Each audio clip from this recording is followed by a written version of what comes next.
reject your way to success. Not everybody's going to accept you for who you are and what you do. That's their problem, not yours. Success isn't money. Success isn't fame. Success isn't power. And success is definitely not external validation. The most successful you can be is when your mindset is successful. And when you have a good mindset, there's nothing you can't achieve. Nothing is impossible for you.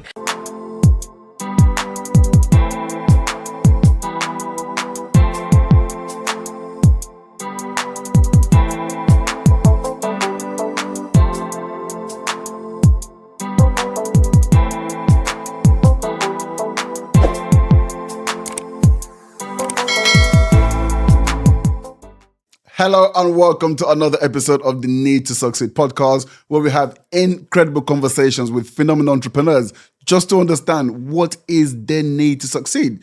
Because here's the thing, two people can go through the exact same situation. One person decides because of that situation, they can no longer achieve the things that they want to achieve in life. The other person decides because of the exact same situation that they have to achieve all of their dreams. Same situation, different outcomes. What is the mindset of the successful entrepreneur? That is exactly what we look to uncover on this podcast. And today, we have an absolutely incredible guest. She is a presenter, a host, a TV personality, and I believe more importantly to her, she is a mental health advocate. Ladies and gentlemen, please join me in welcoming Hayet Ekeleme. It's my pleasure to be here. Thank you so much for allowing me to be on your podcast. It's a pleasure to have you on here. I'm super excited about this. Me too. We had some time to have a chat downstairs and I'm like, yo, I'm excited about this one. Yeah. It's going to be a good chat. It's going to be a good chat. Yeah. Okay, so let's get into this. You just asked me a minute ago, you said, do you have any set questions? And I was like, nah, we don't. We're free flowing. I said we're free flowing, but that was a lie. Oh no, you tricked me. I got tricked. Nah, it is a free flow, yeah. But just the first and the last questions are set. Okay. And then the rest of it, we just take it wherever it goes, okay, right? Let's go. What does success actually mean to you? No, you're out of order. You're out of order. We had a good conversation. Yeah, I said, ooh, this is going to be good. We had a conversation.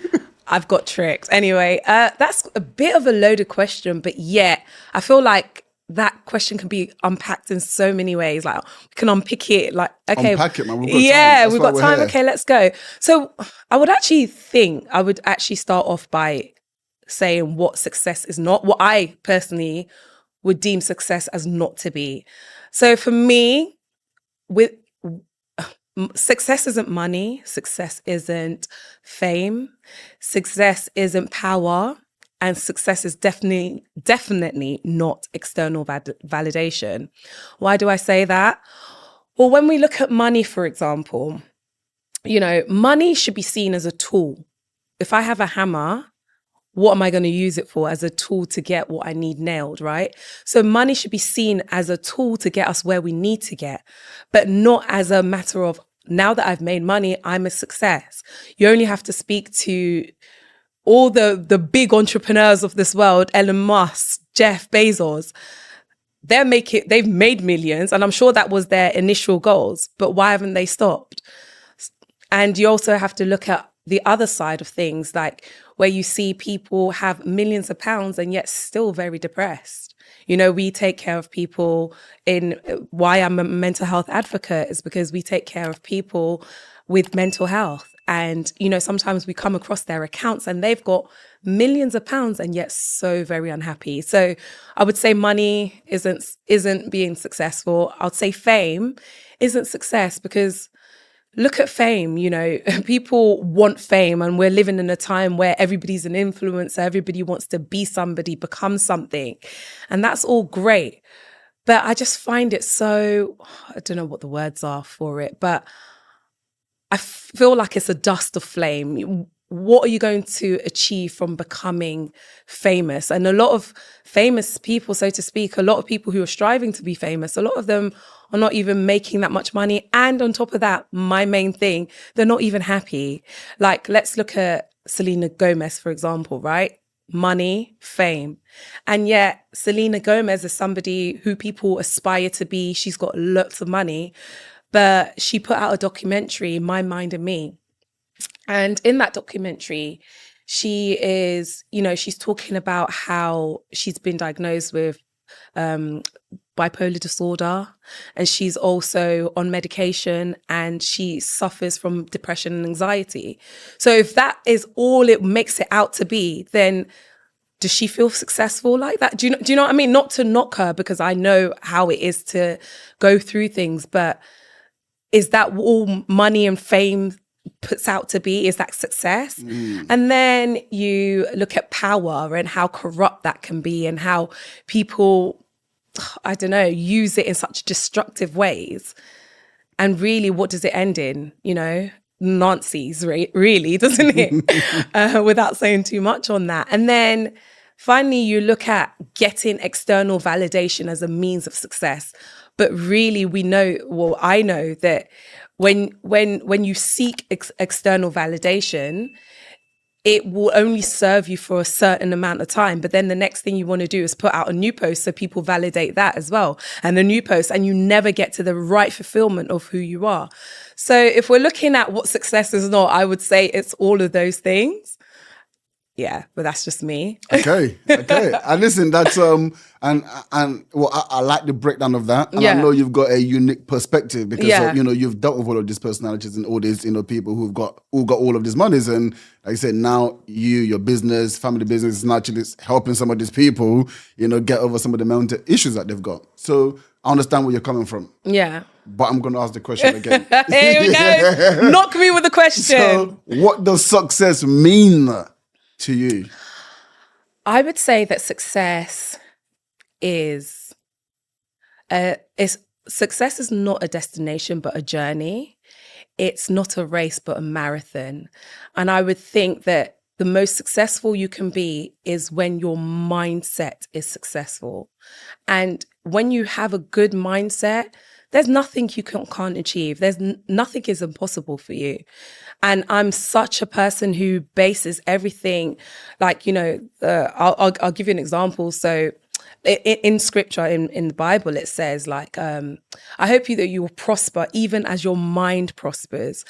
And so for me, the way I see that scripture is like, if you want to be prosperous, the first thing that you need to kind of get a hold of is your mindset. So I would say that success is about your mindset. Yeah, I mean, that's unique. No one ever said that before. But it's very, very powerful. Yeah. Right? Because I do agree. I think, I can't remember who said it, but I think it's in Think and Grow Rich, and says, whatever the mind can perceive, it can achieve, right? So like you've got to think about it first. Like everything starts up here, having that vision, believing that I think it's perceive and believe you can achieve. Because you can perceive something. I always talk about, knowledge is not power, right? It's also the implementation. But to implement something, you have to believe that you can actually get the result. But if you don't believe that you can get the result, then what's the point of even putting the time and effort, energy to try and make it happen, right? So I think, the mindset equaling success really, really does mean a lot, right? Yeah. And when you think about the mindset, think about like the stories you tell yourself.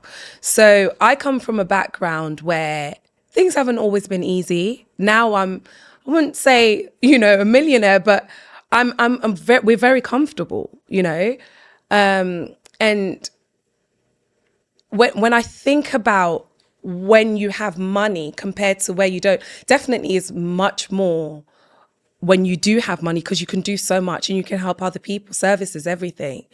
But when I think about like the stories that I used to tell myself because of the things that I went through and where that had me mentally was destructive, right? So at a very, very young age, my mum came to London to make a better life for us.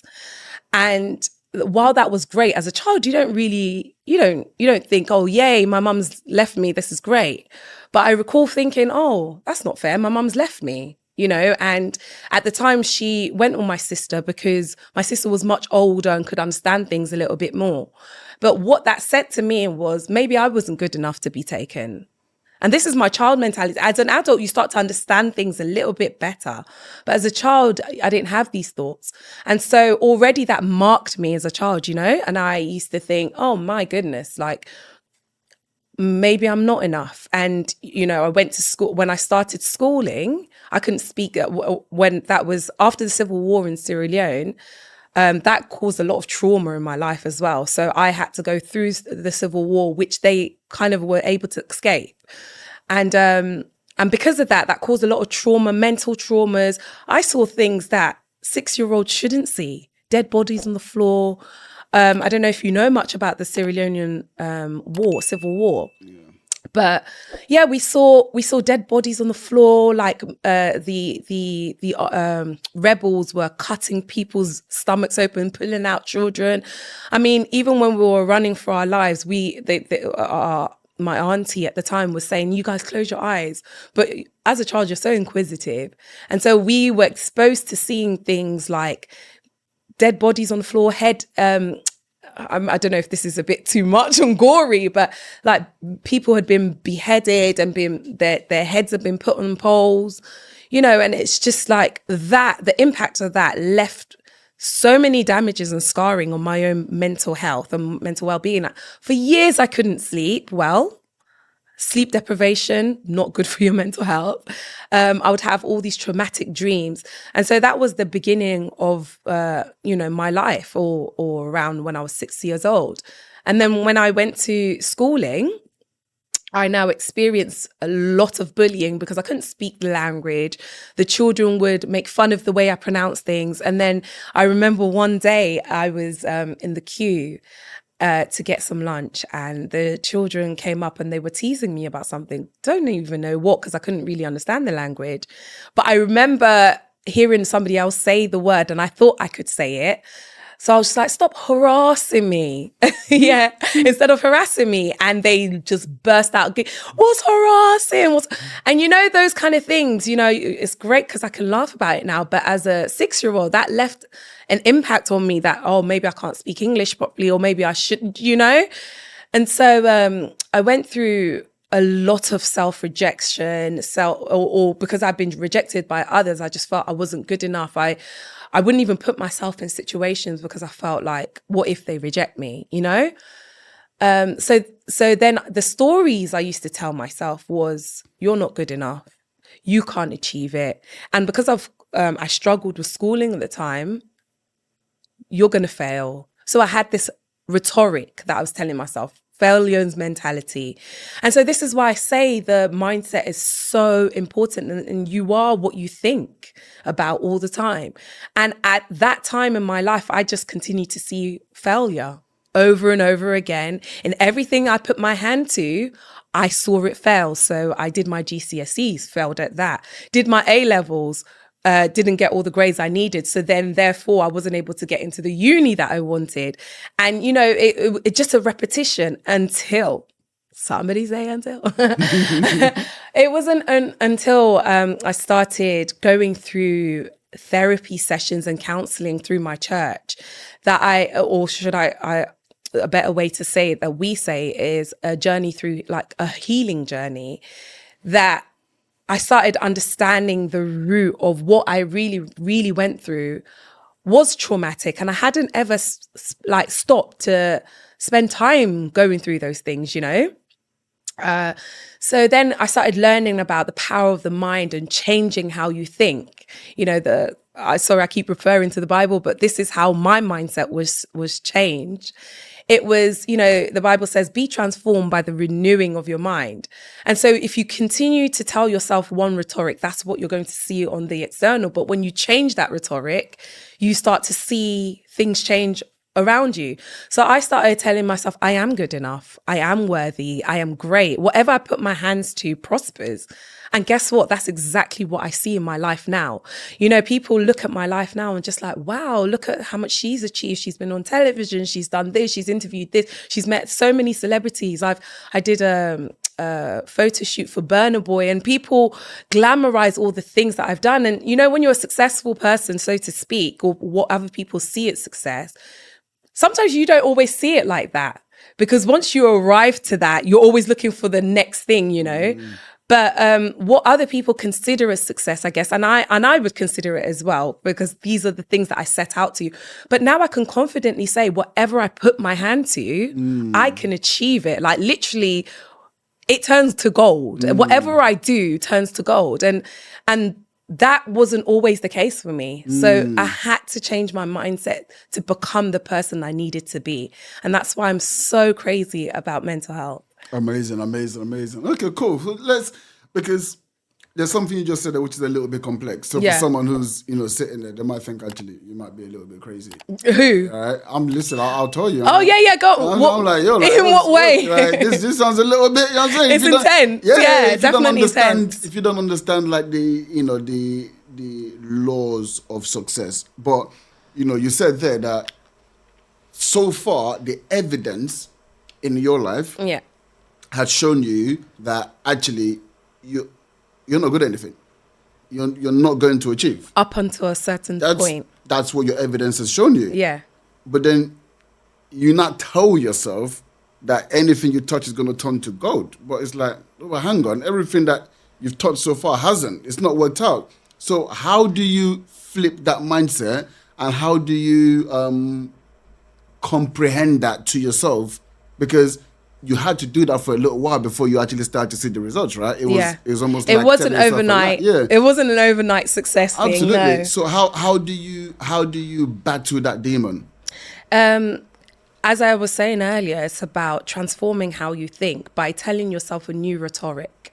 And, I don't know, research, I think, shows that we have anything between like 40 to 60,000 thoughts a day. So our mind is so active. It's constantly thinking. Think about it from the minute you wake up. Even when you're dreaming, you're thinking. But think about the minute you wake up. You think, I've got to go this. I need to do this. I need to put the children's thing here. I need to go there. And you're constantly thinking about what, and those thoughts are very like your normal thoughts. But there's subconscious thoughts. There are higher thoughts than your everyday thoughts. And that's kind of ingrained in what you've ingrained in your subconscious are things like that you've been through. So for me, it was nobody likes you. You're not accepted. You're abandoned. You're rejected. You're not going to progress at anything that you put your mind to. And that's because of the things that I had gone through. So really it was, I guess, things that I had picked up along the way on my failures. And it was just like, oh, because I failed my exam, therefore I'm a failure. Doesn't equate to that. Just because you failed does not make you a failure, And successful entrepreneurs will say, you can fail 1,000 times, but your success is right at the end of that failure. And we look at the light bulb, how that was made, So it's, you have to come to a place of awareness and think about the things that you're thinking about. What is it that you're telling yourself? I actually went through a period in time where I had to listen to my inner voice and say and think about what is really is quite overwhelming when you think about it. But you have to listen to your inner voice and hear what you're saying to yourself. And when I went through that process of listening to my inner voice and hearing the rhetoric I'd been telling myself, I literally. Another way is journaling. We were talking about this earlier, that when you start journaling, sometimes that is a good way of uploading what's actually going on in your mindset. So up until uni, everything had just gone wrong in my life, and everything was going wrong because of the stories I had told myself. But when I started going through my healing journey, is what I call it, and transforming my mindset, everything after that is completely different. And that's why I say that you are what you think about, because I've seen evidence in my own life that when I changed the way I thought, my external changed. It's an inside out effect. Amazing. What age were you when you moved to the UK? I was around 6 years old. Around 6, yeah? Okay, cool. And how old were you when your mum left? I was about 5. Yeah? Yeah. So it was about a year and a bit later, yeah? Yeah. How did that experience affect your relationship with your mom and your sister? I mean, we have an incredible relationship now. Yeah. And that's also because of a journey that I had to go on. Mm-hmm. And, sometimes we blame the other person because we don't always understand their perspective. Because as a child, all I needed was my mum and I wanted her to be there, do you know? Mm-hmm. But it had less to do with that and more to do with the fact that I had to see it as the reality of what it was, not how I felt, but how it actually was, Mm-hmm. which is she loves me, she cares for me dearly. But at the time that she was going through the things that she was going through, she couldn't take me as well. Do you know? Mm-hmm. So I think it was great to get that understanding. And even if it hadn't been the fact that she loved me and cared for me, I had to get to a point that I had to let that go. My mum does love me and care for me, but that I'm just thinking about other things in life where you don't always get the answer to what you really wanted, Mm-hmm. but you have to get to a point where you have to let things go. Because if you don't let it go, it continues showing itself up in so many different ways. Mm-hmm. So because of, I'll tell you something like, because of that feeling of abandonment. And again, I just want to reiterate that it's not my mum's fault, but because of the feeling I felt because of it, I saw women in powerful, because my mum is a powerful woman. Like she is a go-getter. She's one of those people who once she sets her mind to something, she will achieve it. So she's handed me down so many good values. But what I found in my personal life is until I actually forgave my mum for those things, I realized that my relationship with women in power was always destructive. I never saw them as people I could relate to. I was always finding myself in arguments with people who were in power, who were in a woman leadership position because of what I already felt about people who are, that they don't love me, they don't care about, I wouldn't have known that these are the reasons why I kept on clashing with women who I saw as a person in leadership who I thought had a responsibility towards me. So I think that again, like your mental health matters, man. It really, really does. The stories that you tell yourself are so important, so crucial to your relationships, to who you become in life, and to ultimately your success. Amazing. So like when you got to the stage where you obviously you went through counseling at church and all that sort of Yeah. stuff, and so how did the newfound you, Yeah. how did it actually manifest Okay. itself or start to manifest itself to who you become today? Yeah. So when I started discovering that what I'd been telling myself was destructive, then I started doing daily affirmations. So daily things that I would say to myself to remind myself of who I need to become. And so I would say things like, I'm a strong, resilient woman. I'm powerful. Whatever I put my hand to, I succeed at. I'm good. I'm great. I'm good enough. I generate wealth. Whatever it was I needed at that time is what I started training my mind to believe. And that's exactly what it became. So I guess the question I'm asking is, how does this then have, what was the physical impact it has? So did you say, okay, I'm going to be an entrepreneur or I'm going to get a job, and things that you were trying to do before, that went coming off and now they were coming off? Like, how did that actually physically manifest itself? So yeah, so away from doing my daily affirmations, which I think was the beginning of changing that mindset, I think it helped me now have a new perspective of who I am. And so in that light, if you're a queen, you walk as a queen, right? I You know wouldn't you're know, a but queen. Well, okay, fine, you're a king then. But a queen doesn't beg. A queen doesn't get rejected. Do you know what I mean? Like when you think about how they carry themselves and how wherever they go, people accept them, welcome them. That's their mentality and they know who they are. So I had to come to an ownership of who I was or who I am, which is one of the most powerful phrases you can say. I am good enough. I'm great, right? So when I started owning that, I started walking in it. And I'll give you an example, right?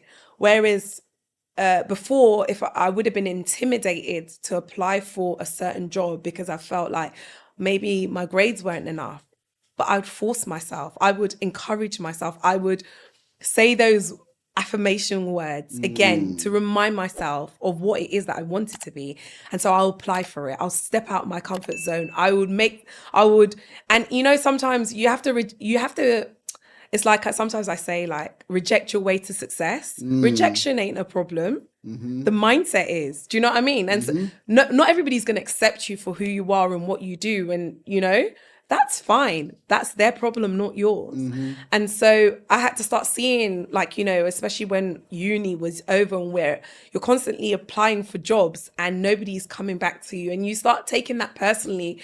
And when you're a rejected person, you take that as more personal, like, oh, maybe it's because of me.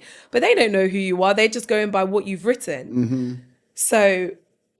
So for me, it was just apply for those jobs. Believe that you can get it. When you go for an interview, it's yours. You are going to get it. And so I found myself, in a banking arena full of people who were smarter than me, cleverer than me, knew much more than me. But the Hayet of old would have said, I'm not enough. I shouldn't be here. I don't qualify. I'm getting out. But I worked myself in there and I made sure that I was successful at what I did, so yeah. What did you do at uni? I did business management. Business management. Yeah. Okay, cool. And banking, was that something that you wanted to do? Was this part of the plan, or? Banking wasn't something that I wanted to do. It was part of me proving that I can. I've always been creative, so I've always had this creative field, but it's a good question also. I think with African parenting, you're either a doctor, an accountant, or a failure. What? There's no other option. So I guess that part as well was trying to appease them. But I did go obviously in a different direction. Now I'm using my creativity. I'm in the arts and creativity department. How long were you in banking for? I was there for about 9 years. 9 years. Okay, cool. So you made a career out of it then, yeah. Okay, cool. Like what was the catalyst for you? Because you said you've always been creative. So were you also doing creative things on the side, or was it just something happened? You said, you know what, I'm done. I'm going to go follow my passion. How did that manifest? Yeah, so that's a good question. So after I left I didn't leave banking. I went on maternity leave, and I had my first daughter. And when I had my first daughter, my priorities changed, and I started to see things a bit differently. And whilst I was at home in maternity, I enjoyed doing makeup and doing different things and enjoying myself and expressing my creativity. So I took up more like courses or just, YouTubing at the time. And at that particular time, the whole makeup era was like blooming. And so I spent my time just making myself up at home. But at that same time as well, I started to think how stressful that whole work space was for me as well, and how I actually stopped enjoying it because I was still trying to prove something, and that was that I was good enough. So even though I changed my mentality, I was still proving to myself and others that I'm good enough. Powerful. Right? So it was only when I started doing the things that I enjoy doing that I actually saw myself blossom in new ways. So I did that, and then at the same time, my the family business, which is in mental health. So it's our generational wealth. Thank you, Mum. She was a nurse. What does that mean? What do you mean? You said that to me downstairs, right? And I Yeah, wanted to wait until we're here to get into it. So when you say it's how we've created our generational wealth, because this is a legacy that has not only been handed down to us, the children, but we're going to obviously hand down it down to our children, and it's been amazing because so this is through like the your family service, heirloom. This is the thing that you guys are gonna your generations are gonna be known for. This is what we do. This is and it's really providing a service to those who are mentally unwell. So my mum, she started a mental health care home in the home that we used to live, and since then, it's expanded. But so when I was at home, with my daughter. I think the business needed my business acumen and just my knowledge on the banking side of things. So I actually started getting involved to help them through their accounts and help them sort that. And my mum was encouraging me, come into the offices, come and see these people. And when you're not clued up about mental health, and for me particularly, even though it was a family business, I hadn't really been involved in it because I was doing my own thing. So for me going into it, I very much had the same perspective as a lot of Black people, which at the time was, these are crazy people, right? And so I started going into the offices on the advice of my mum. And actually, I found that I loved it. I loved it. And it why did I love it? The people were difficult. So it wasn't because it was easy work. It wasn't because of the money. It was literally because I got to sit down with people who have a story, who have gone through different things in their lives, just like you and I. But because of their lack of ability to deal or cope with a certain situation in life, ended up mentally unwell. That struck me because I'm just like, thank God as well that I have come this far in my journey, and that at some point I didn't get to that place, I was grateful. But learning, like, we're dealing with people with money, lots of money. We're dealing with doctors, we're dealing with teachers, we're dealing with the normal person as well. And we're supporting them with their mental health. And I'm just thinking, this could have easily been any one of you and I. Do you know? How many traumas have you gone through in your life? How many things have you gone through? And if at the right time something hadn't changed, you could have actually been exactly where these people are. So it changed my perspective on life. It changed my perspective on what success looked like. Because on one hand, at some point in their life, they were successful. But this is why I said that mindset is the most important part of your success. Because if you don't get that right, stress is where it starts from. A lot of men deal with stress and they don't have an outlet. And because of societal pressures and them feeling like they can't speak because they have to be this strong, heroic man, most of the people in our care are men. They don't ever have an outlet. And, because of that stress that they've had to carry, they end up very unwell. So are you saying money doesn't help you with mental health? What's your money going to do for you when you're unwell? Really, it could get you the best psychiatrist, but at the same time, how are you going to get a good enjoyment out of life when you're not healthy, wealthy, or, as they say, health is wealth, and your mental health is important. So what do you think about the perception of mental health within the Black community? It's disgraceful. It really is. And this is part of what I'm here to do, is to change people's mentality, because I feel like we still do not get we still don't understand what mental health is. And I know that if a lot of people would have stopped to pay attention, when you think about success is hard work, right? But this is what the Bible says, like, be prosperous even as your soul's prosperous. So it says be prosperous, but not at a detriment of your soul. And your soul is your mental health as well, isn't it? It's things that you've gone through. So if you don't make that an equal priority and spend time, you can go far, but guess what? At some point you're going to break down. So yeah, that's so important. Is there too much of an emphasis on mental health in, let's say, over the past 3 to 5 years, and less personal accountability? That's a good way of putting it, but I think It's a question. yeah, no, I mean, I think the first point that anybody needs to do is work out what is going on. You can't blame your behaviors and the result of the things that you do, and be okay with that. No. You need to identify it and fix it. And that's the whole point. It's not to say I am the way that I am because I was abused. Because otherwise every one of us will have these excuses, But it's about taking ownership of the things that you've gone through. If it's through therapy, then seek therapy. If it's through spiritual healing, the way that I went, do that. If it's through talking, do that as well. But that is the foundation of trying to get what's happened in there out. And then after that, there's a process of you trying to take ownership and not blame. Like, that's just narcissistic.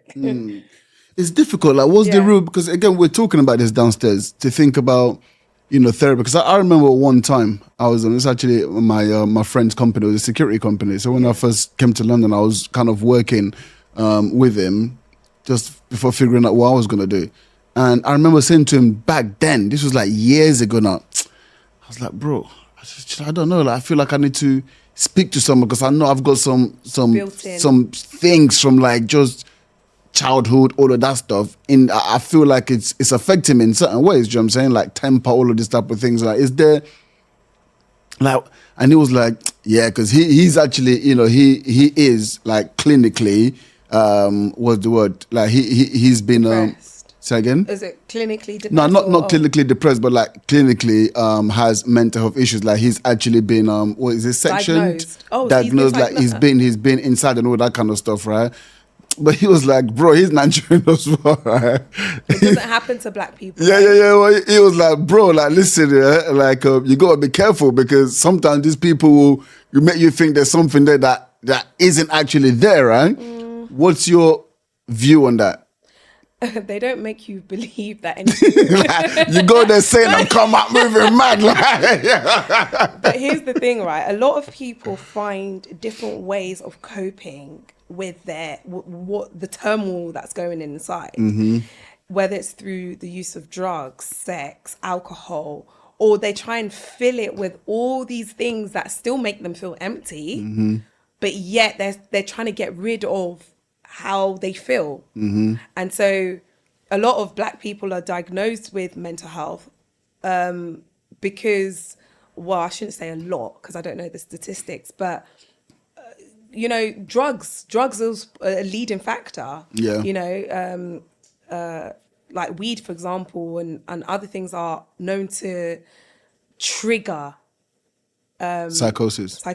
Yeah.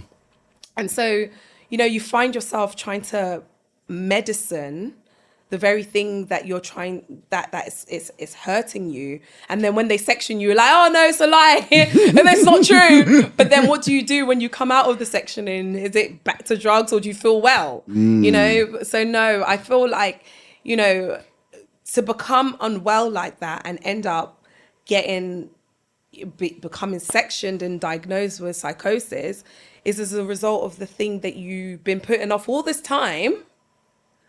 You refuse to. I mean, if we're talking personally about my friend who we're talking about, if we're talking about him personally, it's not a refusal to believe because it's not just him. So his family have a history of men. So he's not denying that he's got, you know what I'm saying? Yeah, so he's just giving me just advice, just going, that's why I want to ask specifically about that. And genetics is there as well. That plays a big role. Yeah. Do you think that's a thing? Listen, again, I don't know, but this is some of the reasons why obviously there's the black people in there. We're always a little bit skeptical when it comes to all of this. This what's the word I'm looking for? Where we kind of grew up where there's like, oh, there's witches and all this kind of stuff. What's that word I'm looking for? Anyway, we're a little bit skeptical, for the lack of a better word. I can't quite pick up the word right now. Superstitious. Okay. Superstitious about our certain things. So that's one of the things. So is there anything to that where it's like, okay, cool, as a mental health practitioner, as a mental health doctor, it's my job to tell you, it's not my job to tell you a problem. Maybe I'm creating an agenda now, right? but it's my job to say, okay, here's the problem, so I'm going to find the solution. But what he's saying is there might not actually be a problem, right? But nonetheless, they're going to find the problem and they're going to find the solution. So how did he end up unwell? This is not about him. Oh, okay. Because he like I said, they've got a genetic. family history of, so that's not, he's not saying, nah, I'm not like, you know what I'm saying? That's not what he was saying. He was just giving me advice where I said, I need to go speak to someone who's just like, just be careful, because sometimes they might just tell you, things that. I think a therapist wouldn't tell you that you've got mental health.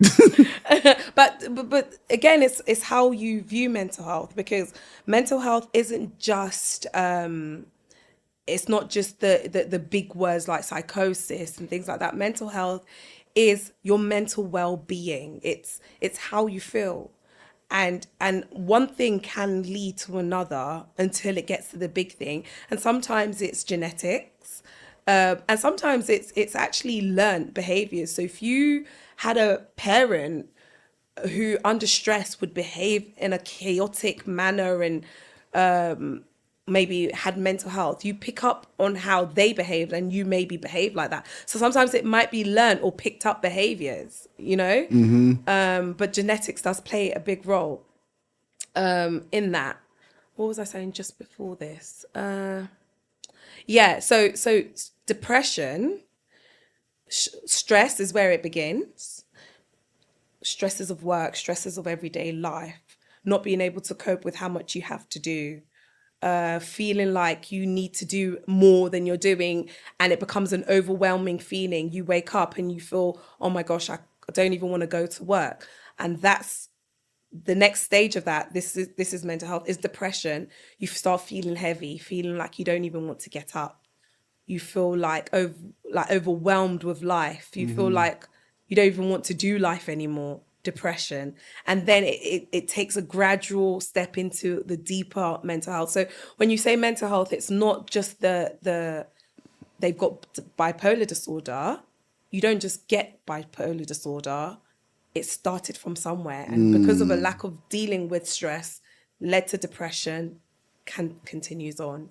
There's gradations. Yeah, and so if you can stop it at a very early stage, then you don't have to get to a place where you have to be sectioned, Yeah. And how you stop it is what we discussed already. So what would be your advice though?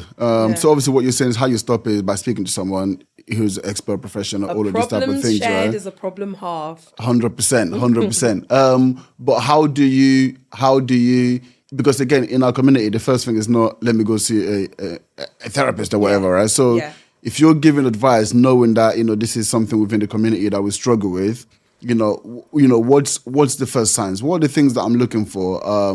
They say, okay, you know what, you should probably go see someone. Yeah. So I just highlighted some of those things now, but especially in the Black community, we felt it's handed down to us, our like my mum, the things that she can cope with or deal with and still yet bottle it in.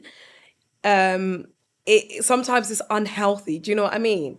And other Black parenting, you'll see that it comes out in other ways because of their lack of ability to talk or deal with the stress that they've gone through. Comes out through angry behavior, and you just see outbursts of anger. Sometimes you don't even recognize yourself when you're angry. And so I really implore the Black community especially to take mental health and mental well-being more seriously, because as you were saying earlier, like we're too used to saying, oh, witches and wizards and oh, they've done that to them. And that's how we see mental health, because sometimes we like to put a name on things that we don't understand, especially in the Black community. So because we don't understand it, it must be because of, even when somebody dies, they don't understand heart attack. They don't understand that cancer is a real thing. And so what do? Oh, when they went there, they da-da-da-da. You see? And then they start claiming.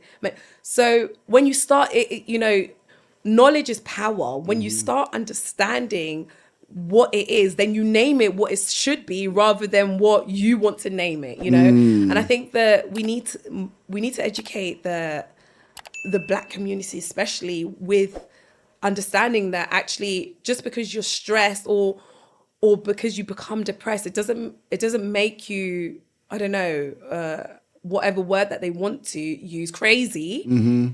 It just means that it's an alert, it's an alarm sign. It's like something that your body's telling you, be aware of. And then once you take that awareness, start doing things that are going to help you. So drinking isn't going to solve the problem. But as I said earlier, journaling, speaking is one of the most important. Exercising. get out there, get outside. People who become depressed, they like to close the curtains and go into a deep, dark space. But sunlight, friendships, open spaces, exercises, so powerful, makes a big difference. Amazing, Yeah. amazing. We just went off there for a second, right? I think we were talking. We're on and off the subject. I'll tell you, just boom. I was like, okay, cool. Let's sit in this pocket for a little bit. But kind of going back to, I think where we were is, you started, you're doing makeup, all of this kind of stuff. So let's kind of pick it up from there. Yeah. So then I started doing makeup.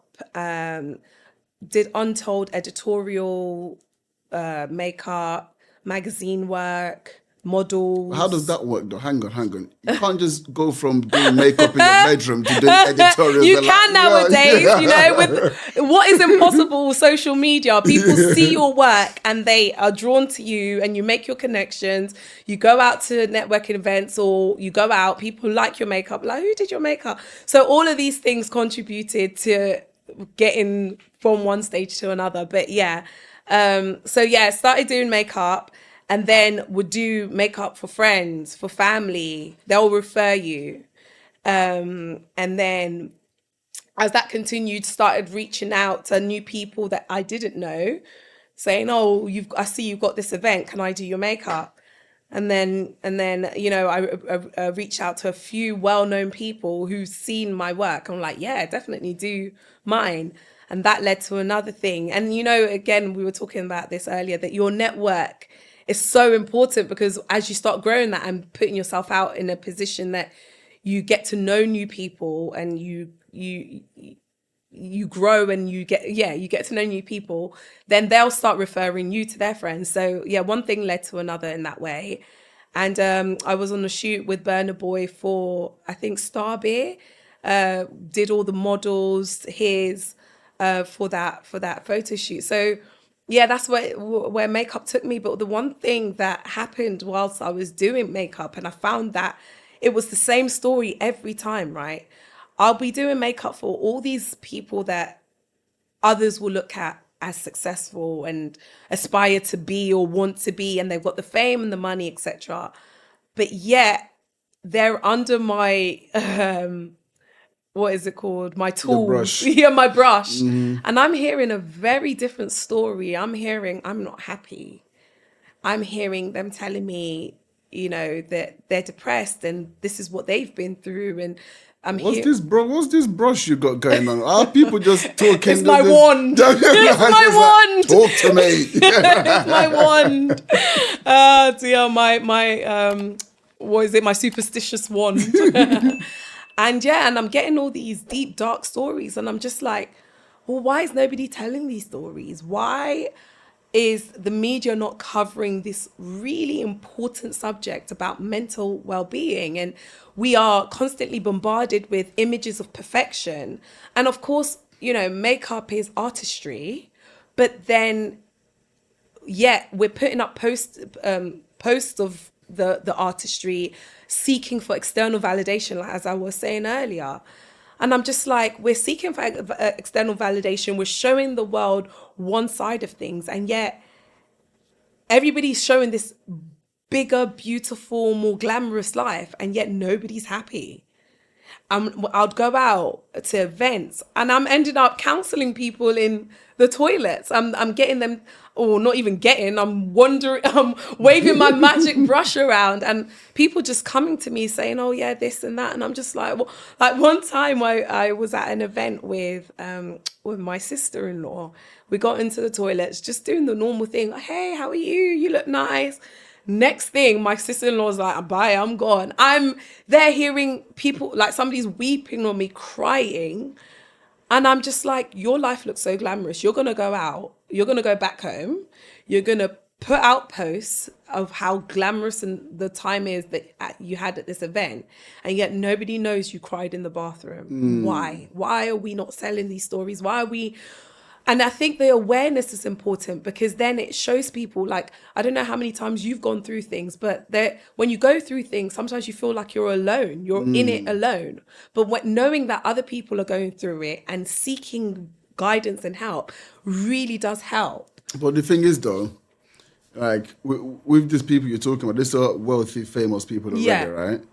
Who's trying to hear their sub stories? Because it doesn't sell. You know what I'm saying? Who's trying to hear like you're suffering? Like, yo, what are you talking about? Like, Yeah. I want your life. Yeah, Because glamour like you said, sells. the stuff that they are posting is the stuff that people want to see, is the stuff that people aspire towards, right? And that's what makes money. And people aren't trying to hear you moaning about it. Like, what are you talking about? I saw what you posted last week. You was in this place and that place. Now you want to tell me you're feeling? Are you mental? Do you know what I'm saying? But is that not a cultural problem though? It's a very Because these are just people. Because think about how quickly you can become famous today. Yeah. So last week you could be in a nobody. a nobody. Do you know what I'm saying? Next month now you're all over so like it can happen really quickly. But then are you trained, for that level of attention, for that level of wealth? And what are the things that you're now unable, where before you just be chatting to your girls or chatting to your boys and you just be, now you can't do that anymore. All of a sudden, where's the outlet? And this is really why I started my own podcast, which is Heartfelt with Hayet, interviewing those who people believe are successes, who have made the money, who've got the fame or the acknowledgement for what they've done, who've achieved their successes. And they've done all these things that people aspire to. And yet there is still a story behind the person who has made all of these successes, right? And it's to bring more of an awareness. I interviewed this lady who, as we were speaking about earlier, about, the whole family went through a lot, she went through a lot of turmoil, ended up in a mental health home, was sectioned and diagnosed with schizophrenia, was about to take the tablets that they issued to her. And she had a moment in time where she was just like, no, this is not my life. This cannot be my life. And at that point, she had her first child, and she's like, if I take this is my acceptance to say that this is where I want to remain. And she had an awakening moment where she was just like, snapped out of it. And it's great for her because sometimes you can snap out of it. I mean, with her, it's one in a million story. But yeah, she had this moment where she's like, no, I can't deal with it. And she's like, she got herself together and she was like, I'm not going to do this. And now she's a successful millionaire in America, and she's doing so well for herself. But she said that she had to come to an awareness that she had to actually deal with the things that she hadn't and she failed to. And hers wasn't the same way as me in my healing journey. It was through therapy. She went through therapy and she got the help that she needed. So as I was saying, you might not have money for therapy, but if you've got friends, go to them, speak. If you don't have any friends, and there are people who don't actually just have any friends, right? There are so many groups out there as well that are there to support. Mind is a place, it's a charity that helps people. And if you don't have anybody to speak to, they can get you people, get you to make friends, an advocate, get people that you can go to. And they have groups that they set up that you can get the support that you need. But I would say just reach out. But yeah. Yeah, it's tough, isn't it? Because, in this day and age, and I think we spoke about the reason why I started this podcast, it's not show all these glitz and glamour and all the money that people are making. Let's really talk about the journeys and talk about where people are. I mean, I'm not sure whether you've spoken about, your story on your podcast. Maybe you have, maybe you haven't, right? I guess sometimes it just comes out naturally. Anyone that listens to my podcast kind of understands my story. Not because I've just told it, but it just comes out over time. But but if people are seeing you, I'm sure because I've seen, your Insta, I've seen very pictures. Glamorous life. You know what I'm saying? I'm not saying your life is in tatters. No, that's not what I'm saying. But I'm saying your story. Yeah. Because you can still achieve success. Just because you're going through something doesn't mean you can't achieve success and peace and all these sort of things, which, you seem that you are in your place. But I'm saying it's about the story. People go understand that not everything is perfect. And even those people who are now having a great life, they've also been through a journey. So it's to say, first of all, don't just believe all the glitz and glamour. Yeah. But secondly, if you're in a place where maybe your life isn't great and you're trying to compare that to someone else, you don't really know what's going on in the background. No. So maybe you should just be thanking your lucky stars because they got some different kind of problems that you don't even know about, right? Literally. And we live in a world where we're constantly comparing ourselves to images of perfection and what that person's doing, and we're looking at other people, and thinking, wow, their life is great. And again, it's all a glass, isn't it? It's you just don't know what's going on behind behind the scenes of what people put up. So anyway, so after I did hair and makeup, that's how I discovered my podcast. But I also, because of my new set mentality to who I believe that I wanted to become, I dared to step out, and through the connections that I made, I ended up doing lots of TV work. So I did some BBC work. I did some work with my children as well on BBC. Wow. Yeah. So we did a series on my family where we just showed them like what a life is like living in our, like, in as a Black family. So we did that.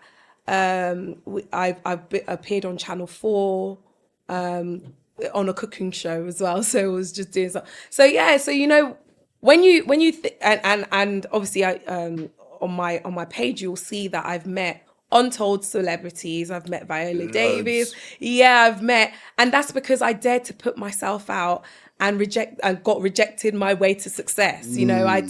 I'm not of the old mentality where rejection means, oh, you're not good enough, but rejection means I'm going to work harder. I'm going to get what I need to get, And so I've interviewed untold celebrities as well as a result of me just putting myself out there. Who's the best celebrity you've interviewed? That's a bit harsh, it's right? That's a bit harsh. Yeah. What's been your favorite interview? I think away from celebrity interviews, I think the stories that capture me the most are the ones that I've had on my podcast, where people share, the things that they've gone through and how they've been able to use that to turn it around for good. And I think those, because the mind matters to me, so those stories always get me. But you should be a politician. And I just love Viola Davis because she's such a brilliant woman, and yet still, like, she's such an advocate for mental health as well. And I just love the content that she puts out as well. It's quite fun to watch. But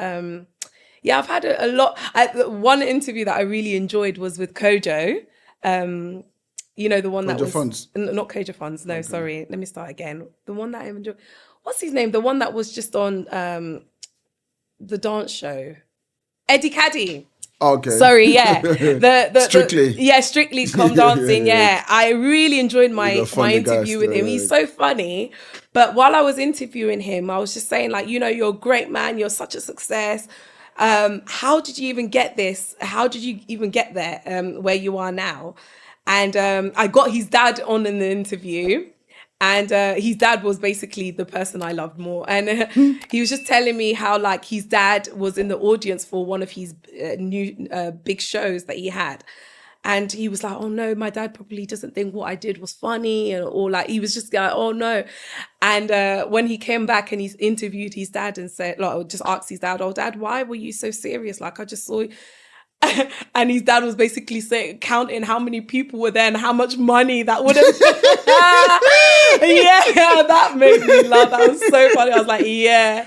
But yeah, his dad was just saying, like, for him, he believed that the way forward was through education. But seeing his son like that and a comedian is just, and the fact that he pushed through, he was just so proud of him. And the advice he was given is that, no matter who you are, just encourage your child in finding their own way, and he's saying that's just so powerful. Don't put what you think you want the child to be. The child will tell you by the things that they do, and just encourage them.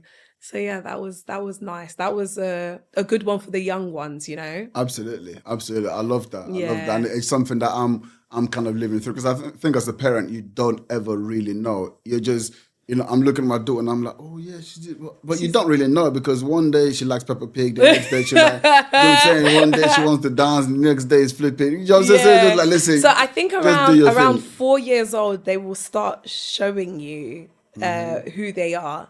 So like my first daughter, she from very early on, like from 2 years old, she was standing on like a box or whatever. Ladies and gentlemen, boys and girls, welcome to my show. And we would all be there, yay, well done. And we knew that she's definitely destined to do some kind of like arts or creative or shows, yeah.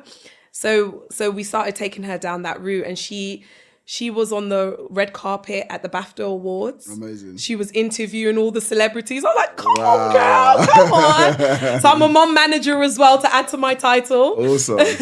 And my second daughter, she's just so acrobatic. Yeah. She wanted to flip off her dad's head, tumble on the floor, jump around, and anything has to be fun and jovial.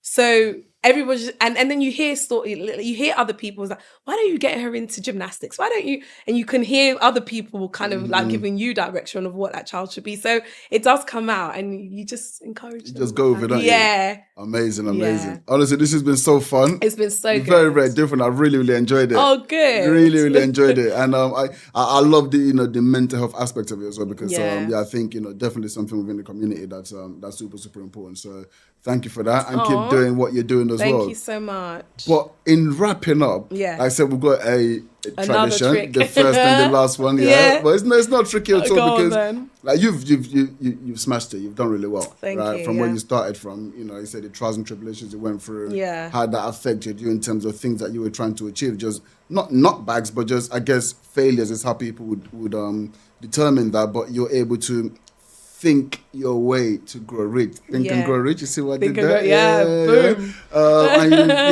and that's powerful. Really powerful. But with everything that you've now achieved, all of your markers in life, you've done the finance, you've done the banking, now you're in the arts, things that you actually kind of what you've always loved, you're doing all of that. Now you've got your podcast, you're really able to, get your message out there of, the mental health and all of that. Like, what remains your need to succeed? For me, it's making an impact. And I feel so responsible. I feel such a social responsibility to transfer my knowledge to others and getting them to become aware the way that I have. And I feel like when I arrive to success, and that's when I'm in my 9900s years, it would be, and why I say that, it will be looking back on my life and saying how I've been able to impact others through what I've been able to give them back, like, through the knowledge that I've gained, through the wisdom, and just pass it on, and through my children as well, because whatever I'm learning, I'm impacting them and I'm teaching them, and I'm, being able to show them what they can be as well by not having a limited understanding or a mindset. So success would look like, for me, looking back and thinking, look how many people I've impacted through what I've done, and where the world will take me next, only God knows. But yeah, I've enjoyed my journey so far. Amazing. Hayet Ekeleme. Ibrahim. Thank you very much. Thanks for having me. Great podcast, by the way. Well done. Keep doing what you're doing. Thank you very much. Yeah.